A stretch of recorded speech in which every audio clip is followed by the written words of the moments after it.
Good morning. সকালবেলায় উঠে breakfast সেরেই আজকের দিনটা খুবই স্পেশাল। সকালবেলা উঠে বৃষ্টি দিয়েই শুরু। এই দিনে খুব বৃষ্টি হয়েছিল। আজ হলো আমাদের অ্যানিভার্সারি ডেট।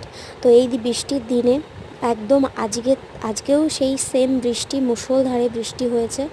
তো যাই হোক, সমস্ত কাজ টাজ সেরে খাওয়া দাওয়া কমপ্লিট করে দেখছি বিশাল জোরে ঝড় হয়েছে, ঘর দিয়ে পুরো জল থই থই করছে। তারপরে আমাদের খাওয়া দাওয়া অ্যারেঞ্জমেন্ট হলো, সমস্তটা গুছিয়েছি আমি, মা রান্না করেছে, আমি গুছিয়েছি।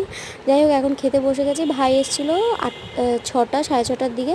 তো ও আসার কথা ছিল না, বাট ও এসছে, আমরা জানি না, আমাদের দোকান থেকে একটা কিছু নেওয়ার জন্য। তো তারপরে আমাকে এটা, ও দুজনকে ডেকে এটা দিল।